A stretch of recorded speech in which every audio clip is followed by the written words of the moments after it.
सांगलीत जिल्हाधिकारी कार्यालयासमोर गॅस टंचाई आणि गॅसचा काळा बाजार या विरोधात वंचित बहुजन आघाडीतर्फे अनोखे आंदोलन करण्यात आले। यावेळी जिल्हाधिकारी कार्यालयाच्या दारात चूल मांडून महिला भगिनींनी चुलीवर स्वयंपाक करत निषेध व्यक्त केलाय। यावेळी सरकारच्या आणि शासनाच्या विरोधात घोषणाबाजी देत आंदोलकांनी परिसर दणाणून सोडलाय। हा काळा बाजार त्वरित थांबला पाहिजे, तसेच गॅसचा तुटवडा थांबला पाहिजे अशी मागणी या आंदोलकांनी केली।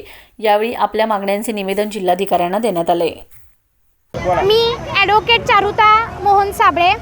आज दिनांक 6 एप्रिल 2026 आज आम्ही नरेंद्र कब मिलेगा सिलेंडर या राज्यव्यापी आंदोलनाअंतर्गत आम्ही आज कलेक्टर ऑफिस समोर असंख्य संख्येने महिला आणि आमचे कार्यकर्ते ॲडव्होकेट प्रकाश तथा बाळासाहेब आंबेडकर यांच्या नेतृत्वाखाली इथे आम्ही जमा झालेलो आहोत। युद्धजन्य परिस्थिती आज जगावर येऊन ठेपली आहे।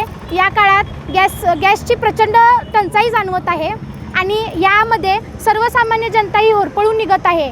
यासाठी सर्वात जास्त सामना हा आमच्या महिलांना, आपल्या या सर्वसामान्य महिलांना आणि सर्वात तळागाळातील तळागाळातील स्थितीतल्या महिलांना करावा लागत आहे।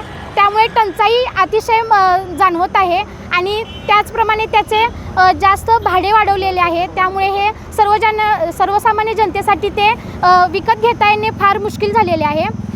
जर पूर्वी सिलेंडर 21 दिवसात मिळत होता, आता जरी सरकार म्हणत आहे की आहे टंचाई नाही आहे, तर 25 दिवस का लावलेले आहेत, 35 दिवस का लावलेले आहेत, हा मुख्य मुद्दा आहे।